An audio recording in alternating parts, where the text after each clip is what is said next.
Hi, everybody. Welcome to another edition of Too Opinionated, where I'm just thrilled to death. I've got actress Amy Tyger with me. So welcome, Amy. Hello. Thank you so much for having me. So we talked off camera just for a second because, as usual, I forgot about daylight savings time. So you've just been hanging out in Zoom limbo for like 45 minutes. Yeah, well, I did the very British thing of making myself a cup of tea and waiting patiently in line. That is so nice of you. Thank you so much. And thank you so much for doing this. I've been looking forward to this because we talked, or I talked with your people like back in October. Mm-hmm. So I've been waiting. So maybe 45 minutes isn't too bad. Compared to a couple of months. But you were right. So you said, let's talk after, my arc in Foundation ends. You were so right. I'm so glad we waited. Yeah. Bit of a twist in there. Oh my goodness. Just a little and we have to talk about that, but I don't want to start there.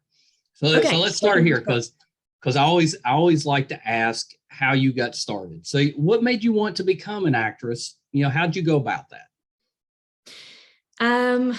I've always been drawn to acting since being very little. I've always been completely captivated by films. My mum tells this story of when I was very young, I used to have dressing up clothes and I would dress up to watch films. And when we would watch them, she always says that she would be watching me watch the film because I was so engrossed by the whole thing. It took me to a completely different world. And I still have some of that, having grown up now, which is amazing because, if you're in a bit of a funk or whatever, you find something that's really fun and that's right. Takes you somewhere else completely. So I love that. But how did I get into it? So growing up, I did sort of youth theatres and drama and theatre through school, but I was also academic as well. Very interested in learning. And those sorts of things just kept going throughout my schooling. And then I sort of got to 18 and, you're picking the way that you're going to go for the rest of your life. And there's all this sort of pressure of what should you do and what do you want to do and where do you want to go?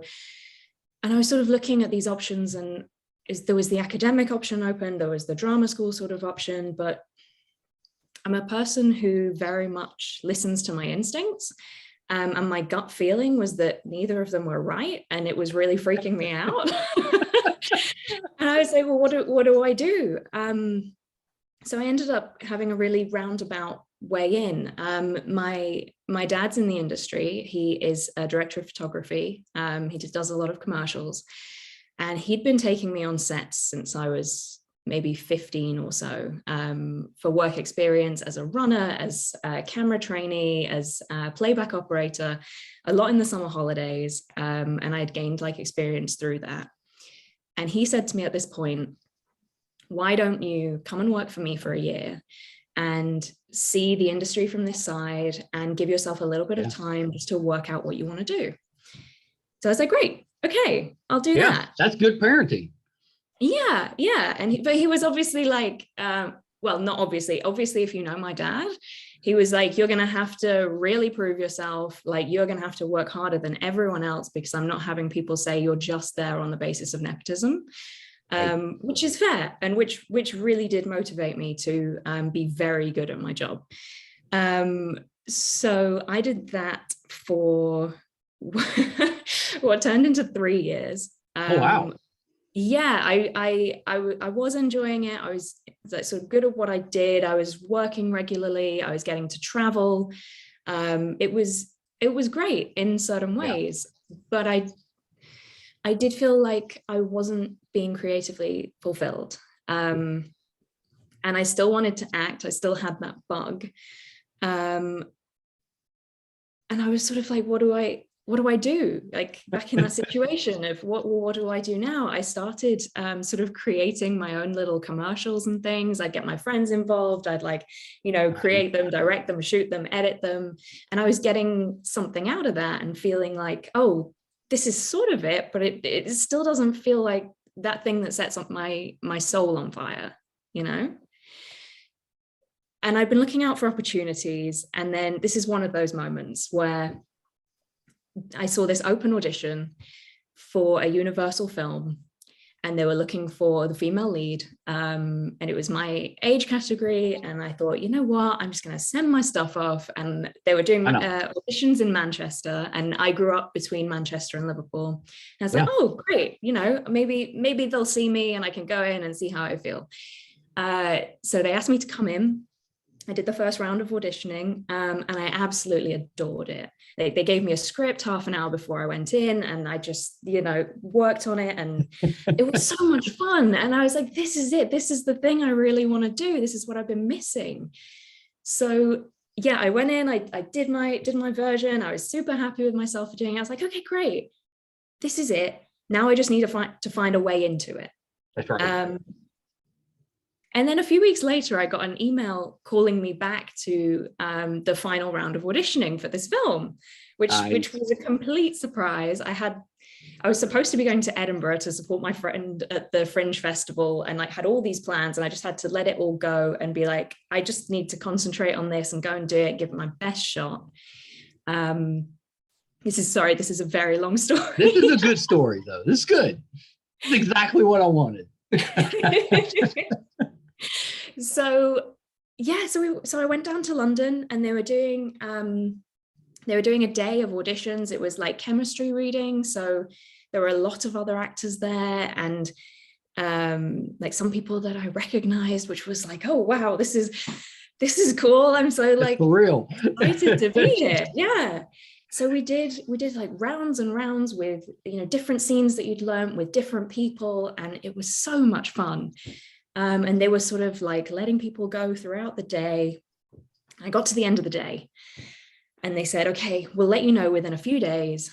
I thought, okay, great. And I walked away again, feeling like I've really done myself proud here. I can walk away and not worry about it. It's all like, this is it. I know I've reconfirmed for myself that this is the thing.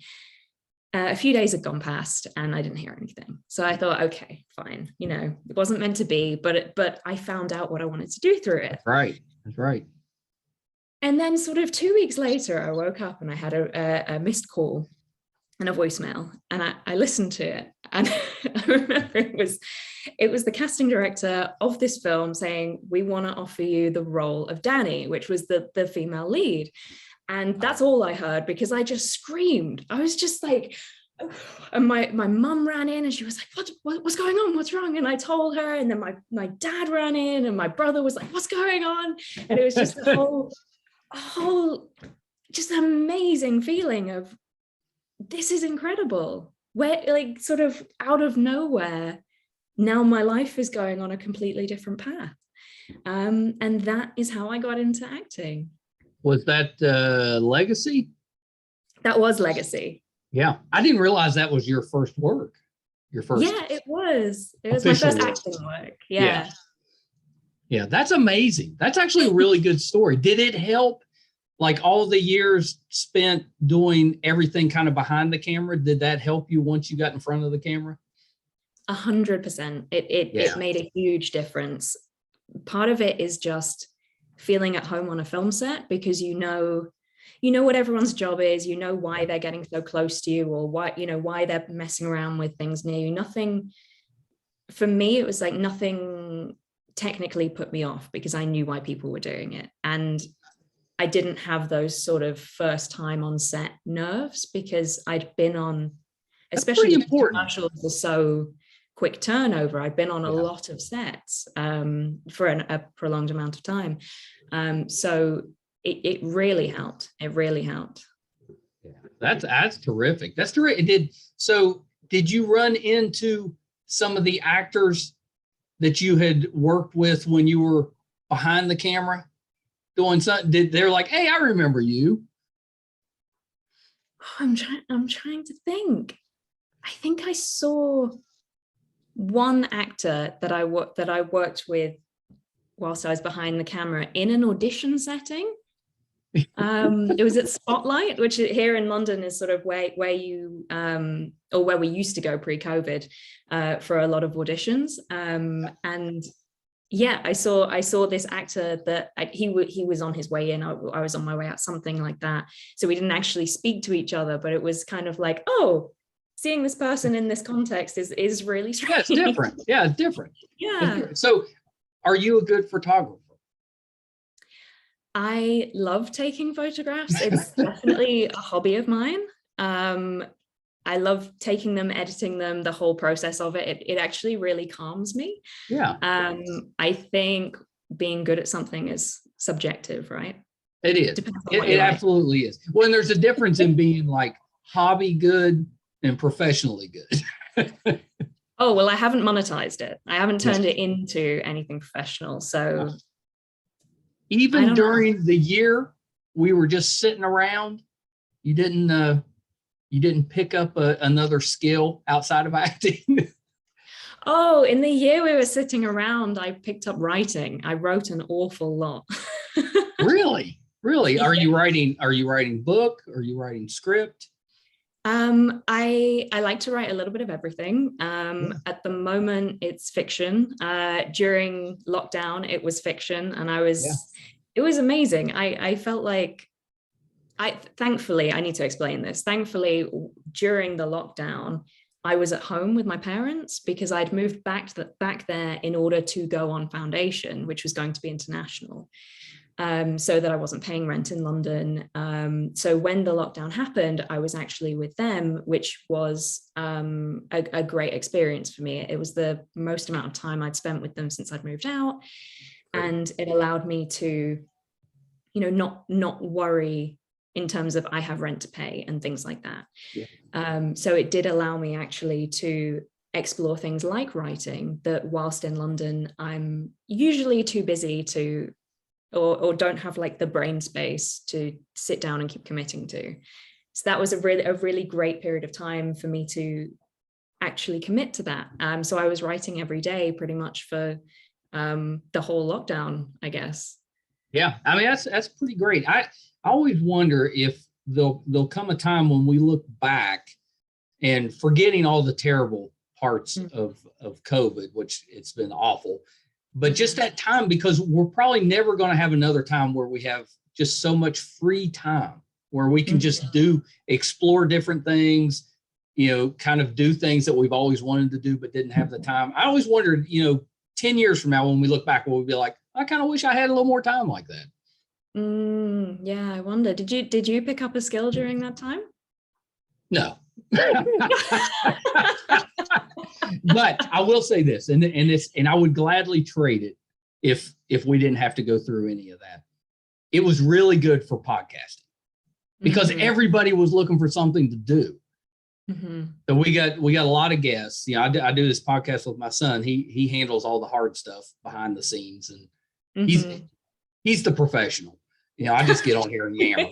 But it really helped us because we got a lot of guests that we probably never would have got if they were, working as normal. So that part was, we stayed pretty busy. Yeah. We stayed pretty busy. But as far as new skill, no, nothing. I think I spent all my time looking for a set of dumbbells so I didn't just, put on 50 pounds. You couldn't find them anywhere. Oh, really? It was like toilet roll over here. It was that. We had that too. Oh, but they shut the gyms down. Everybody rushed to get gym equipment, and you couldn't find it anywhere. Oh man, what did you use instead? Nothing. I just ate and just grew. Yeah. I benched Brett. I eventually found a few things. But yeah. Oh, okay. It was crisis averted. Crisis averted, but a little. It's not the same.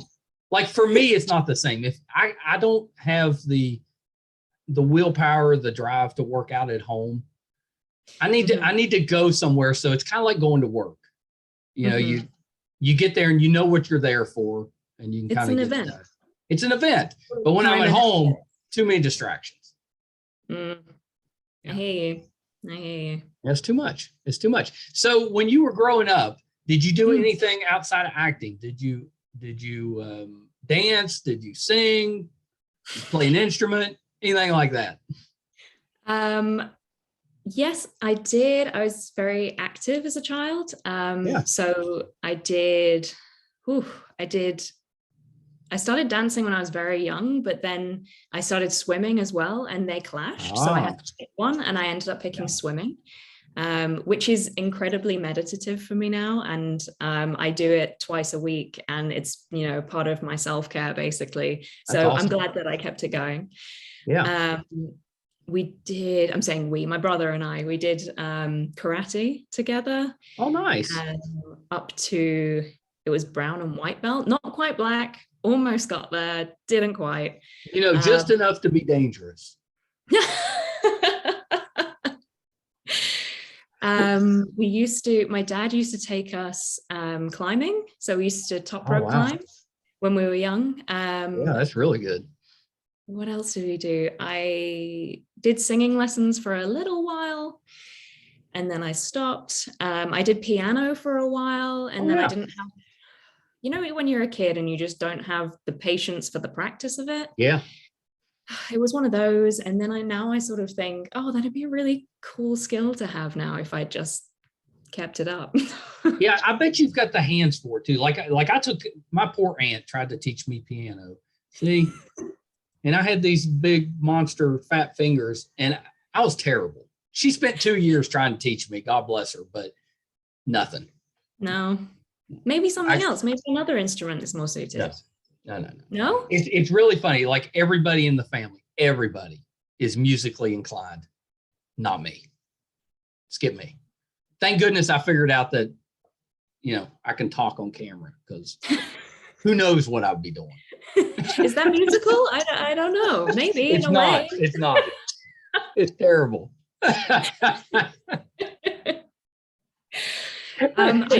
I tried the drums as well. I had a friend who was a drummer who was teaching me to play the drums in sixth form in college, and I absolutely adored that. And that is something that I would love to get back into, actually. Have you tried drumming? I have not. My stepson is an incredible musician, and drumming is something that he's really, really good at. So I can appreciate it. He could give you a lesson. You could try it out. He would absolutely get. What's funny is he's grown up now, so he's got a son that's just a couple years old, and that kid is already showing musical ability. He can already kind of bang around on the piano and drums, and I'm like, nothing. I didn't get any of that. That's amazing. No, I was kind of figuring you were growing up. You were either a dancer or maybe a runner, but swimmer, that works too. Oh, see, I feel like if I did enough of it, I could get behind running in a similar sort of meditative way as swimming. But I don't enjoy it in and of itself. Yeah, that makes it hard. Yeah, dancing is something I'd like to get back into. I was doing, before COVID, I was doing some salsa lessons, which was incredibly fun. Yeah, I'd love to get back into that sort of thing. What else? I learned to ski when I was quite young as well. That's a good one. To scuba dive when I was 15. I got my open water diver qualification. Well, and I think I saw you surf too, right? Yes. Well, I try to. I enjoy it, and that's what it's about for me. I'm jealous of that one, because the one thing, now you wouldn't know by looking at me, but I'm actually like a world-class body surfer. I'm amazing. I have this incredible ability to surf without a surfboard, and it's useless. Surf without a surfboard? Well, you are the board? I just like when I'm in the water, and the wave hits, I can ride that wave. It's like I'm shot out of a cannon. It's unbelievable. But what am I going to use that for? Nothing. For But if they, itself, for if the they joy ever that have, it brings you. well, yes, and I love it. But if they ever have like a body surfing Olympics, I'm going out. It could be a thing. You could It'd make be it a thing. I could make it a There's a thing. whole other market. You never know. A few years from now, you'll be like, I'll be darned. He said he was He good. did it. He did it. Maybe I'll give it a go. But I've always wanted to learn to surf. But you know, I'm in West Virginia. There is no ocean here. So you know, for me to get to an ocean, it's like at least 8 hours driving. Oof. So it's not something that I have easy access to. That makes it a little difficult. Oh. Aren't there some places now that are like with wave generators where you can go to learn to surf, but like inland, like centers? Yeah. I've seen those. Those look really neat. Yeah, maybe there's one closer to you than the ocean. Maybe. It's never too late. See there, but I've already wasted the year. There was what I could have been doing for the whole of last year. I wasted it podcasting. Although I don't imagine it would have been open during COVID. So no. We're okay. All right, I've got us way off track. Me too. I saw you in, I think the first time that I remember seeing you on camera was the Alienist. Yeah. I was like, oh, but I didn't realize that until I saw you on Foundation. I was like, I've seen her. I know who that is. But that was really good. And that was fun's not the right word because it was a very dark show, but it is a very good, entertaining show. I'll say it that way. Yeah. It's a very beautiful show. Yeah, it really is. It really is. Really well done. Well acted, well written. Yeah, it's beautiful to watch. Because it almost makes you feel like you're in that time period. Oh, 100%. Yeah. And being on it as well. The costumes that we got to wear, the sets, they were all just amazing. And you felt like you'd step back in time and you walk onto the set and go, wow, I am in a different world. This is incredible. This is why I'm doing it. I'm like a kid at a theme park. That's pretty great. Did you get to keep any of the costumes? No. I think that may be like when I quit podcasting, I think I'm going to become a very specific type of agent where I just go in and I negotiate the nonsense stuff. So stuff like, getting to keep your costume so you can use it for Halloween, stuff like that. See, that would be cool, right? I know. And that'll be my little field. I'm not trying to get you roles or anything like that. But once you get a role, I'll go in and I'll be like, okay, she's got to have this. She's got to have a place she can go, to fake surf, and she needs a costume for Halloween. Yeah. You're hired. Let me know when you start up this business. I'm sure it's going to be lucrative. I'm sure. Oh, yeah. Yeah. Everyone wants to keep their costumes. They're always awesome. I know. And nobody ever gets to. Nope. No, they just go back in storage for the next. Just in case. All right. So we got to talk Foundation because my opinion, best show of the year. It's been unbelievable. Of course, I was a Asimov fan. So let's start that way. Had you ever read any of the books that it's based on? So previous to the audition, no. Yeah. But then I got cast a number of months before I started shooting, and I was so excited about the whole thing. And I'm a big reader anyway, that I bought all 7 books and read them before I was due to start. Obviously then COVID hit, so I did have much longer than I thought. Yeah. But yes, I sort of raced through them within, I think, like 2.5 months, something like that. Yeah, it's not an easy series to adapt. No, not at all. It's very complicated, but they did such a good job with it. Yeah, I mean, they, out of necessity, I think they had to change certain things in order for it to make it work on screen. I know on the internet there's an amount of chatter of people being like, "Oh, but it's not the books." And it's like, but also, no, it's not. It's a screen adaptation, so it sort of needs to do what would benefit that, the format. Plus, it would need to be on for a couple of decades to get through all of it. Yeah. And just changing characters constantly. I know book fans, and I'm one of them, so I think I can speak on it. We're ridiculous because, I mean, do you really want it to be exactly what's in the book? Because you already know that. You know, you want to be a little bit surprised if it's done well. I don't know, but that's always the complaint you hear is, but didn't follow the books. Like if you asked me, you know, I was a big Game of Thrones fan, you know, from the books. So I was a little upset there at the end where it obviously didn't, you know, there wasn't a book. So they kind of had to make that up. But what were they supposed to do? You know, you got to finish the story. So you got to make decisions. You got to make decisions. But anyway, Foundation, unbelievable series. So talk a little bit about that. How did the role come about? And once you got it, you know, was it something where it was such a long time before you started shooting? You know, was it something you had to keep quiet? Were you allowed to talk about it at all? So how it came about, it was all very quick actually for me. I got the audition through, I think it was around 2 p.m., 3 p.m., something like that. The day before I had the audition, 10:30 a.m. the next day. I was working that day I was doing like some promo stuff, you know, as an actor, you sort of pick up bits and pieces that you can drop when you need to, because auditions come in out of nowhere like that. Yeah. Went in the next day, had this audition with David Goyer and Rupert Sanders, who did the pilot. Yeah. It was all very quick.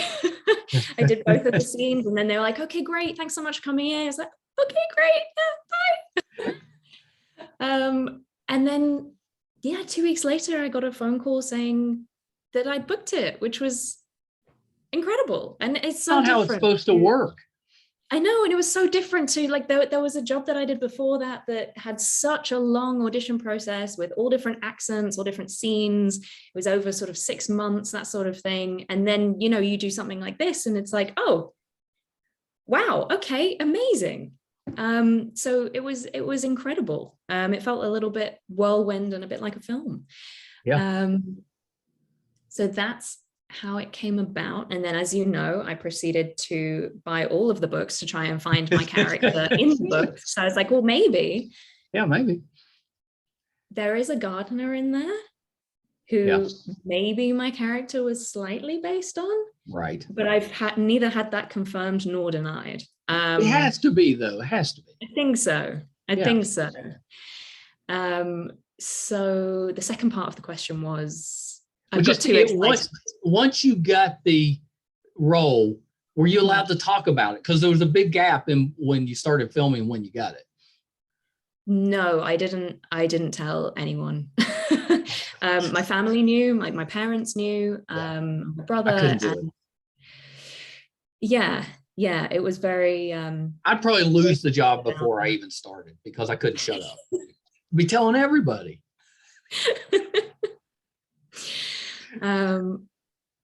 It was just, I'm quite a private person anyway, so I like to sort of keep things to myself up until the point that I've done them, and then I'm like, okay, it's done now, I've done everything I can, I'll let people in a bit more with it.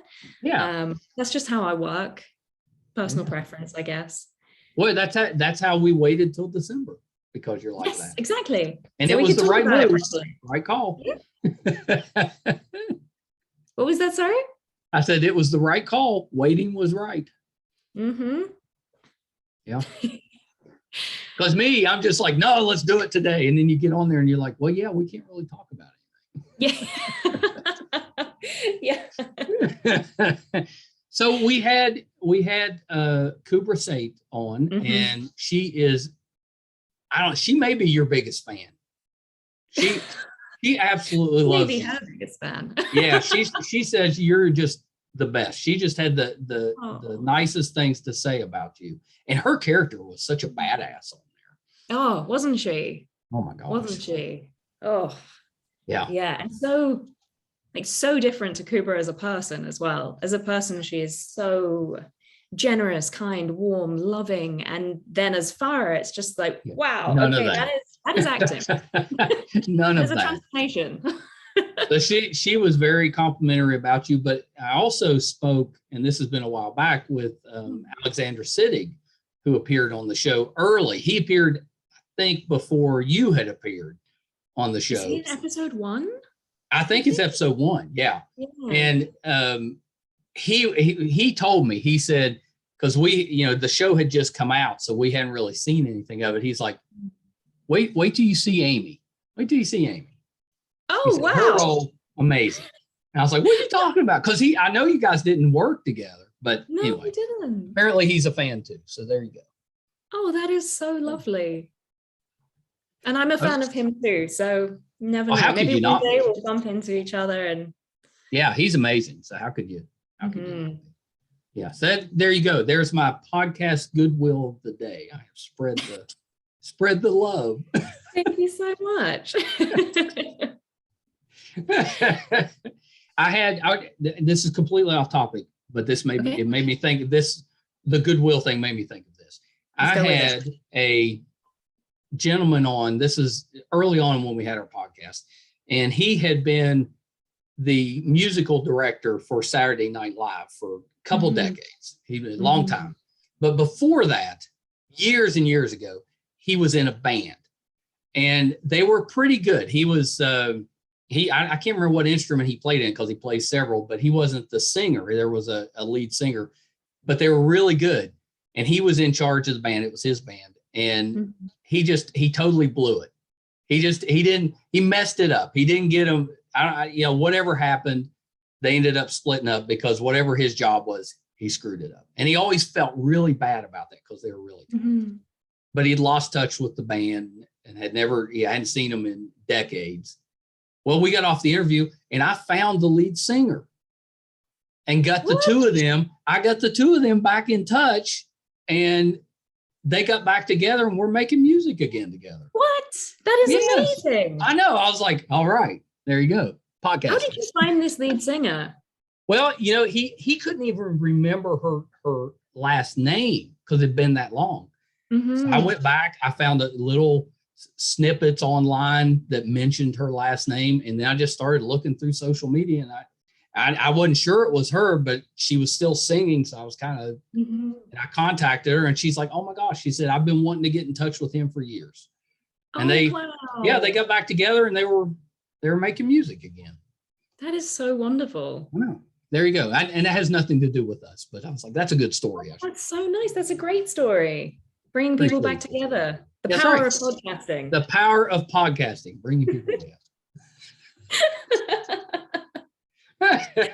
So you and Kubra, our favorite two roles. We absolutely loved your role. We were so upset when you turned out to be not really a bad guy, because the Empire is kind of the bad guy. Depends. You're more. Yeah, you're kind of a rebel, let's say. Kind of a revolutionary. But because what we were expecting to happen was kind of what happened, but more because you were having a relationship with Brother Don. I guess I should have said spoilers, but at this point, if they haven't watched it, it's on you. It's your fault. But so Brother Don, we thought, oh no, this is going to end badly because they're going to, they're going to find out, and then something bad's going to happen to your character. We were so worried about it. And then the big twist where you turned out to be, like a double agent type of deal. And we're like, oh, okay, maybe she's going to come out of this. Okay. No. And then what we thought was going to happen happened. Did you anticipate the ending? The very final scene? No, because we anticipated something bad happening when we thought you were just a nice person that fell in love. But then once it twisted and you became the kind of the rebel person, we're like, okay, maybe she's going to get out of this. But then bad stuff at the end. Oh, so much bad stuff.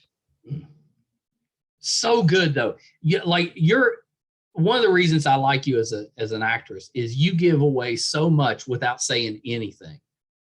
that whole scene there at the end where you're sitting on the bench, there in the little pond. Oh, it was brutal. It was just brutal because you didn't really say anything. No. But you said a lot. Thank you so much. I'm so glad that translated. Oh, awful. As an actor. Awful. Wonderful, but awful. It was just heartbreaking. But that's good. That's what we wanted. Like as an actor, those kinds of scenes where you're basically active listening the whole time are so scary because you're not saying anything. It's like it's a very scary scene. Yeah, well, you're very vulnerable. I mean, you're barefoot, which I thought kind of made it more vulnerable, and you're walking and talking and something bad's coming. You just don't know what. You just don't know what. Mm. It's terrible. It's terrible. Mm-hmm. But this is the one thing though. Technically, you're still out there. She's still alive. She's still alive. Mm-hmm. Maybe we get to see her again. Let's come up with something and pitch it. You just tell me who to call. The power of podcasting. Let's see what we can do. We're going to get this done. Because, they put those masks on. They can take them right back off. I think we need an escape. You never know. Yeah, that's right. We need an escape. You got to get out of there. Yeah. Let's come up with a plan. Yeah. You had a good plan, and it still didn't work out. Not good enough. Not good enough. Although it seemed iffy relying on him to escape, because he had to go through a lot to get out. Mm. I was like, well, what happens if he doesn't make it out? Then the whole thing's off. Yeah. Yeah. Was the last scene was that like, did they have an actual set for that, or was that a green screen? The final scene we shot in Tenerife in the botanical gardens there. So it was a real garden. It was real. Incredible. Yeah, it looked real. And then they'd sort of within the the pond, they'd built the stage and the bench, and obviously put in the imperial signs and all of that. But it was absolutely beautiful. It was an absolutely beautiful location. It was very warm as well. Yeah, I bet it was. How in character do you get? Like, can you separate your acting, or when you're acting, does it really feel like you're actually the person? I try to be as much of the person as possible. Yeah. So for example, with that scene with Lee, because of the headspace that the character was in, I very much kept to myself. I wasn't really interacting with people. I was very much just trying to keep that going and keep it real and authentic, rather than breaking that. And, there's a lot of chat on set, people like joking around all the time, having fun, stuff like that. But I like to stay in the energy of where the character's at, because I feel like that brings more authenticity. Yeah, for sure. I think I'm trying to speak too quickly. All my words are just like tripping out. I'm a big Lee Pace fan. I think he's incredible. It's a difficult role, because technically, as the series goes on, the person he's playing it's the same person but a different person. Mm-hmm, mm-hmm. And I thought that's pretty interesting. I like the way that they did that. I really liked, I'm jumping a little bit, but I really liked, because early in the series, technically the Lee Pace that's with you at the end is the young boy in the early part of the series. And he's watching what becomes Brother Dusk as Brother Day. And he's very, he's kind of cruel. He destroys the two planets. He's very cruel. And he's kind of observing that. And you think maybe he's not going to be that way. He's going to come out to be something different. And then at the end, he's exactly the same, just as cruel. Mm-hmm. Mm-hmm. And it's as well, it's that line of, what is it that he says? It's something like, how often do we choose this? And Demoiselle says, you always do. And it's just like, heartbreaking. It is. It's kind of heartbreaking. Yeah. And then the poor, the poor guy that the poor sap that you duped, I felt bad for him. I felt bad for him. I was like, they're getting rid of him because he's left-handed and colorblind. It's terrible. Oh, I know. And yeah, he was sort of the best of all of them, with his differences, with his empathy, with his trying to blend in within a system that he doesn't fit into. And that's what's so sort of heartbreaking about, he was her way in, but also he was the best one of the three. Yeah. I mean, I always think, what if your character didn't go that route? What if she just helped him to become Brother Day, and then he's in charge and can actually make some of the differences that you were trying to make? Yeah, I feel like that plan maybe would have gone more smoothly. Yeah, I feel like there might have been fewer bumps in the road on that one.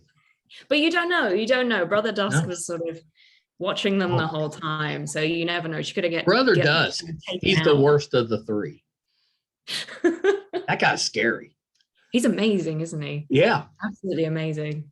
Yeah, he knows what's going on.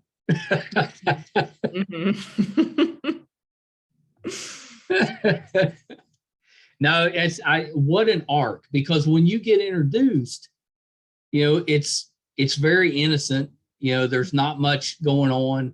You don't anticipate that your character is going to become this very large character in the series. You're just like, that's just an extra person. It's nice, but oh no, it snowballs very quickly. It does, and it was such a fun arc to play as well, because you're sort of, in a way, getting to play two characters, but with this through line that connects them together, which is really fun. And when I booked the role, I only had like a sentence description of what happened, but I knew that there was this switch, which was what was so exciting about it.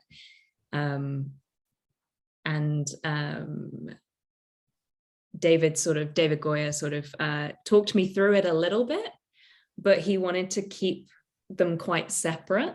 So he like gave me the scripts up to episode 8, and then was like, I'll give you the other ones when we're closer to it. He kept the good stuff hidden. That may be good though, because maybe it's better if you don't know exactly what's going to happen, because then you can be more in the now.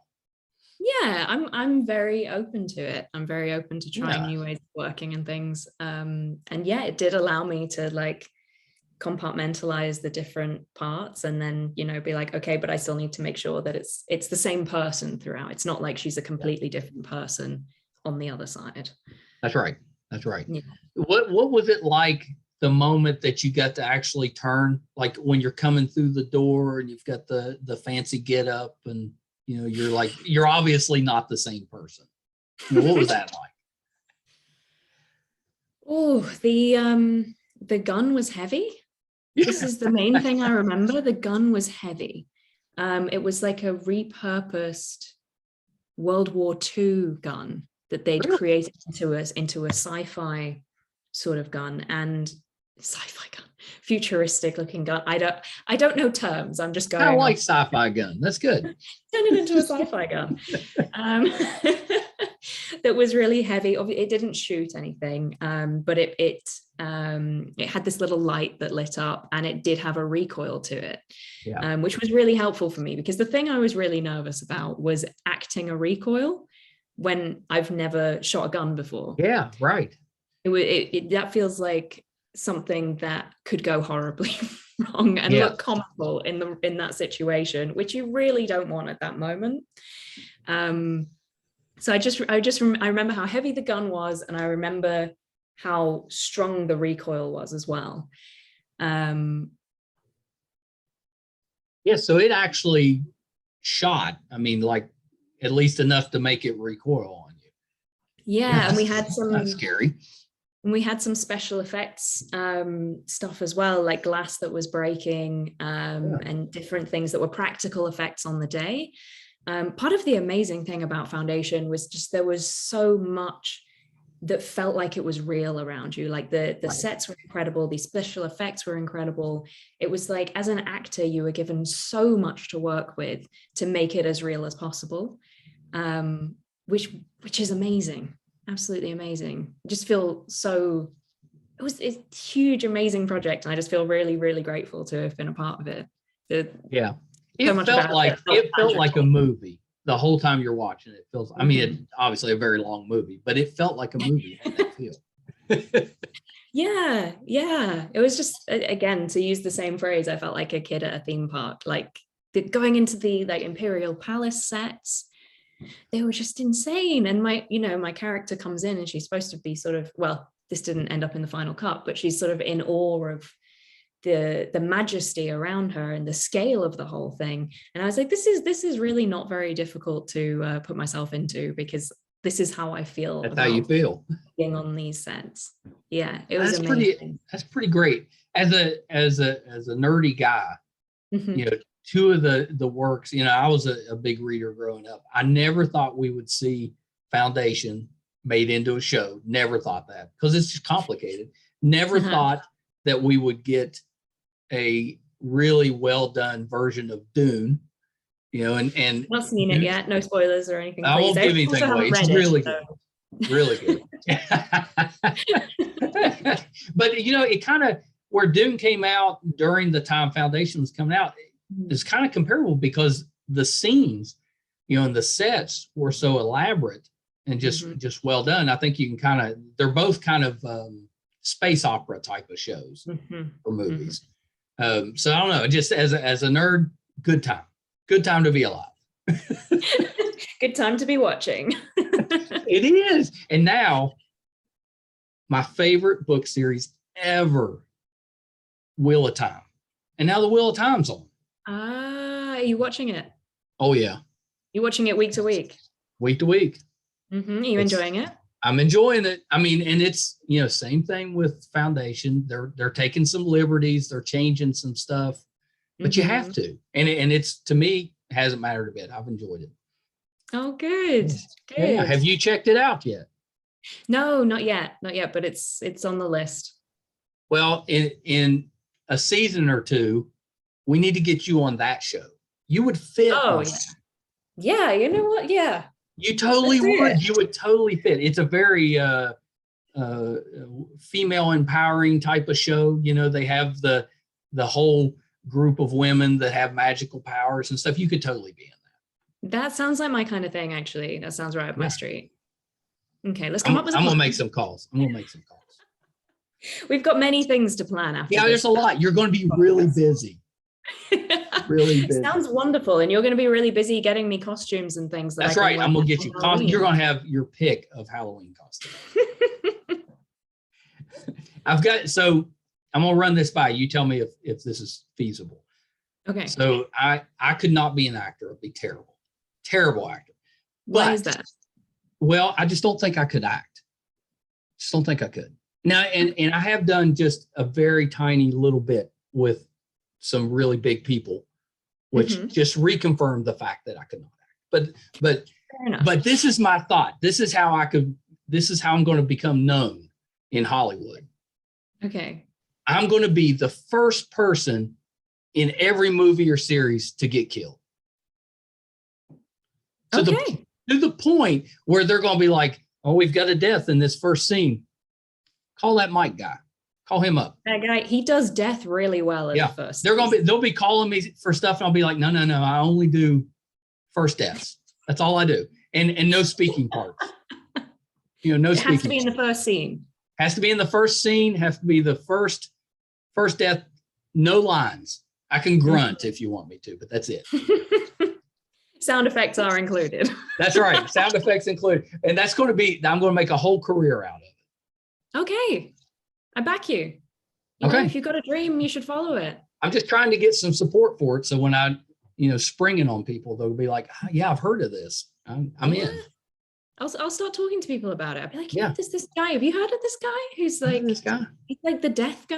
The death guy. That's all I want. Yeah, that's he's like, I don't know. He's like a legend. The death guy. Kind of like Penn and Teller, where you've got the one guy that never talks. You know, they're musicians, or not musicians, magicians. And the one guy never speaks. Like that's his whole career. He's never said a word on stage. Right. That's his thing. But then they cast him in a role on The Big Bang Theory, and he actually talks, which is like the first time anybody had ever heard him talk. See, that'd be a no for me. I'd be like, no, you're messing my whole thing up. Even on The Big Bang Theory? No, wouldn't do it. Now, if they wanted me on there to, you know, I don't know how they'd work in a death on The Big Bang Theory, but you never know. Maybe they go into an empty apartment and I'm just laying there. Yeah. Yeah. And it's never explained. It's just one of those things that happens. I feel like if I podcast enough, I'm going to get enough people on board that then when I show up in Hollywood, I'll be like, here I am. What do you need me to do? And they'll be like, oh, we heard you were coming. Yeah. Yeah. I'm loving it. I'm totally behind this. You've got my vote. If you weren't an actress, yes, what would you do? Would you go back to doing some of the things you learned early on in your career, or would you be doing something completely different? It's in like, what would I do as an alternative career? Yeah. Like in another life, or from where I am right now, if I just decided not to? Well, let's do that. If you went back before you decided to become an actress and made a different choice, what would that choice be? It's too late now. You can't switch now.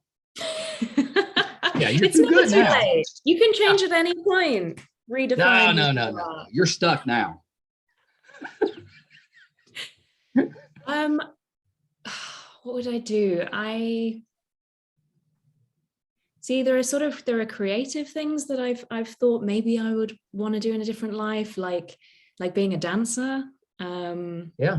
Something that really appeals to me, or sort of designing clothing or designing costumes. Nice. Like that's something I love. Sort of expression through clothing, and part of what I love about being an actor is getting to wear all the different clothes from different time periods and things. I mean, the one that I never really explored, but I feel like would be an amazing thing to do, would be a human rights lawyer. Like that is something that I would very much want to do, but it's an incredibly different path to the one that I've taken. I don't know that I could do that in this life. Sure, if I stopped acting now. Yeah, if you stop now, you could do it. See, I kind of have this feeling that you're meant to act or meant to work in the entertainment business. So whatever you tried to do would eventually have led you back into entertainment at some point. Interesting. Yeah. Have you ever got to play a lawyer in a show? Have I so far? Yeah. No. No, not yet. That happen. That would be fun. Yeah, we can make that happen. Yeah. Have you got to do play, say, like a police detective, anything on in a British TV show, anything like that, where you're solving crime? No. I feel like for these sorts of roles, I don't have I have a bit of a baby face. So I'm not sure just yet that I would be taken seriously. I mean, you know how to handle a recoil now. Or a lawyer. Maybe a student. What was that, sorry? You know how to handle a recoil now, so. Well, you've added that to your toolbox. I'll put it down on the CV. Yeah, that's right. I think, well, yeah, maybe you're still in that where you would be either the witness or the victim, although you'd make a really good killer right now because nobody would expect it. Yeah. That'd be a good twist. That would go against type for sure. Yeah. Yeah, you may have to wait till later to do the grizzled vet, police vet. Although with foundation, I kind of wonder, are people going to be expecting that now? Are people going to be like, oh yeah, the one that does the twist. She flips. Don't trust her. Yeah. Don't trust her. Don't trust her. There's so many really good British police dramas and shows. I was like, well, no, I could see you on some of those. There was a show I used to really love called Silk that was on the BBC. Oh. It was a law drama, and I would have loved to have been in that, but it finished years and years ago. Never know if they reboot it. Yeah, we got to work on that. Yeah, at some point you're going to play a lawyer. I think that's probably a done deal. Yeah, there's plenty of time. You got time. Is there a genre that you haven't done that you would like to do? Yes, I'd love to do a bit of everything, because that's just who I am. Like, variety is such a part of my life. But specifically, I would love to do, I know I did The Alienist, and that was a period drama, but I would love to do more period drama within different periods of time. The whole thing for me is the sort of stepping into another world of a different time, and sort of leaving this world behind for a while. The other thing that works with that is fantasy, like Wheel of Time. I would love to do something like that, where you're stepping into a different world. You could totally do fantasy. I'm going to help you get casted on this. What about superhero? Could we get you on a superhero show? That would be awesome. That would be so cool. I feel like, we should keep building up female superheroes, right? Yeah. I was talking to someone the other day about like our favorite superheroes as a kid. And the ones that I could think of were the women in XMen. And then I was like, is that because they were the only female superheroes I can remember from that time when I was growing up? So totally. There's some truth to that. Yeah, there's some truth to that, because there was a lot of them, but most of them were secondary characters. They weren't, the ones in the X-Men were more front and center. And you have Wonder Woman, of course, but most of the other female hero types, they weren't the feature. That's changing though. It is. We're seeing many more now. I still like you in Wheel of Time better. You still get you on. Wheel of Time, I think. I like you better for that. We're gonna start there. Although you could do, you'd look pretty good in a little XMen uniform, because some of those, like some of the variations, are very similar to the outfit you had on at the end of Foundation. It just have an X on it. It was a very cool outfit. It was. Did you see it? It was shorts. It was shorts, tights, and boots. Oh, yeah. It looked more to me like just one, like one piece. It was very cool. Good. Very sick. Yeah. It looked good. See, you put an X on that, X-Men. Oh, see, we should have got that costume and just made a little X. Use it for an audition. Get in touch. Did you have I know you've watched the series. Did you have a favorite part of the series outside of the part you were in? Oh, my favorite scene was, the scene between Laura as Demoiselle and Tania as Zephyr Halima, where Demoiselle's character is fighting with her programming and her faith.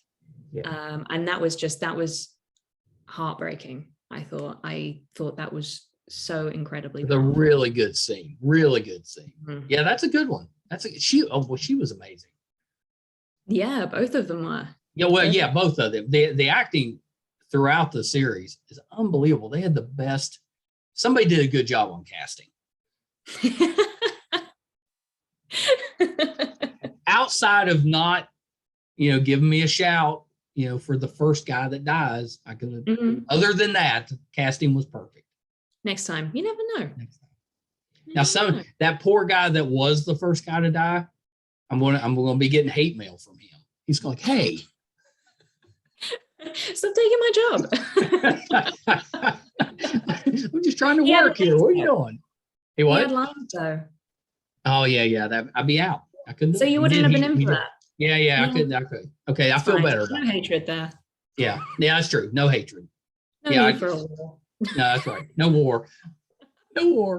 Oh shoot. No, Amy, this has been such a pleasure. You are so wonderful in that show. You're such a good actress. I absolutely love to watch you on screen. You're just the Thank you so best. much. Yeah, Thank just you. just absolutely the best. I've seen you on a few different things. Like you were on the what was the show? The Doctors. I was Yeah, yeah. 2 years ago. Yeah, Yeah. yeah. Yeah, so you've done a few things. Everything I've seen you in, love it. I wanted to ask you, and I guess normally at this time I would say, is there anything that you're working on that we can kind of keep an eye out for? But I wanted to ask you about the droving. I saw that you were involved in that. Oh, sure. Yeah, yeah. Can you tell us anything about that one?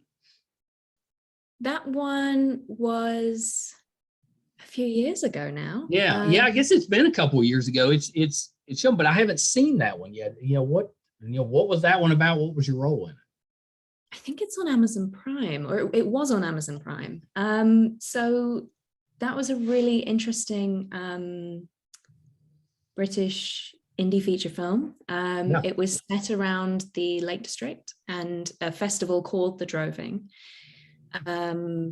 But it was kind of it kind of has some sci-fi fantasy elements in it, right?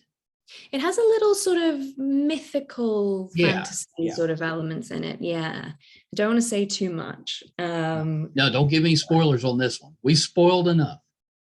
But but the premise is that a character comes back from being away with the military, and his younger sister has gone missing, and he's trying to track her down. And I play the younger sister. It was a really, really wonderful team, really lovely people. I had a lot of fun on it. It was quite different in that it was quite improvised. There was sort of a set script, but then they really wanted to just let it flow and feel it out. We had a dinner scene where it was pretty much all improvised, and it was a lot of fun. What's your preference with that? Do you prefer to improvise, or do you prefer having a script where you kind of memorize the lines? I'm a variety person. I like to do a bit of everything. I just sort of try and throw myself into whatever it is that I'm given, and I enjoy doing different things. Yeah, that was good. It came out a little while ago now. I got to hunt that one up. Because I saw it said it had some elements there. I was like, well, that sounds like one of mine. I need to find that one. And I have another film that I just finished, a feature film that I just finished, which is called Age, which I can't really say a huge amount about because spoilers, but it's sort of about the decisions that we make as we're going through life, things that we may regret. It's very relationship based. And I play a young Diana Quick. That's basically all I can say. That's pretty good. Don't give away no, you don't want to give too much away, and you don't want to get in trouble. We don't want to get you in trouble. Exactly. But it's sort of it's an indie sci-fi film. Ooh. That's what I think. That's as far as I'm going to go. That's pretty good, though. That's pretty good. Yeah, that's pretty good. So when can we look for that one? So I think it'll either be the end of this coming year, 22, or into 23. They're just in post-production at the moment. And that again was an amazing experience to be on. Yeah, it was a wonderful, wonderful team. It's so nice that you get to meet so many people in this industry and, work with so many creatives who see things different ways and, collaborate with people. It's wonderful. I really enjoy it. That's terrific. Would you ever want to step back behind the camera? Would you like to direct or any part behind there? I'm interested in it. I'm interested in directing. Interested in writing. I'm sort of exploring writing at the moment. Well, if you need a dead guy. Oh, you know who I'm going to call. That could help you sell it, because you could be like, I've got this script and I've also already cast the dead guy.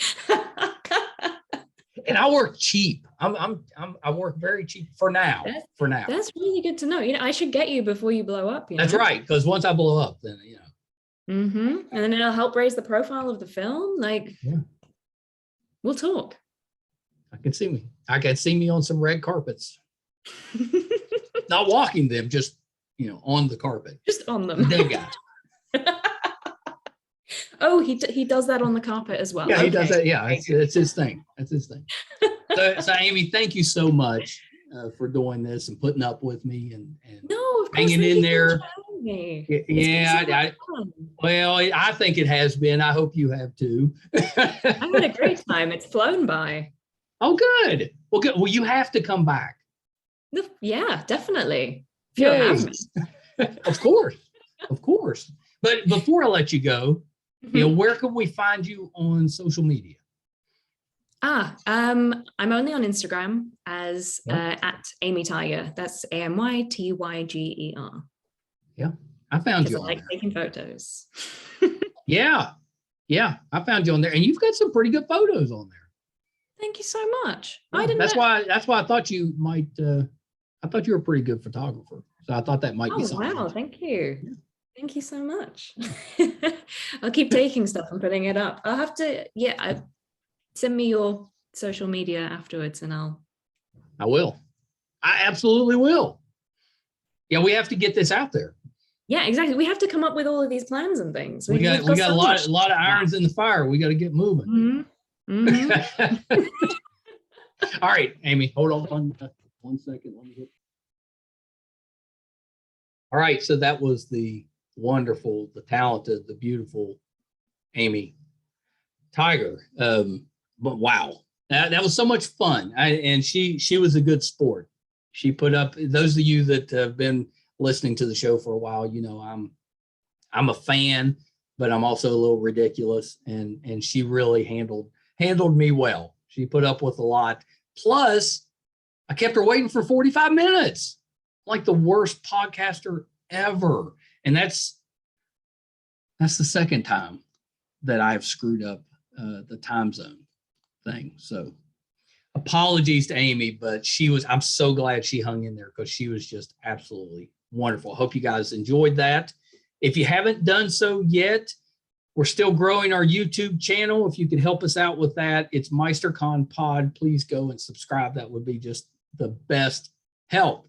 You can also find all 300 plus episodes on our website, meistercon.com. There's a terrific, well-written, funny, geeky blog from Brett on there. It'll let you know if we're doing anything in studio, if we're going to any conventions. All of that will be on the website, so please check that out, meistercon.com. Till next time, thank you guys so much. Definitely don't take you for granted. Appreciate that you keep coming back to the podcast. Thank you. Until next time, bye, everybody.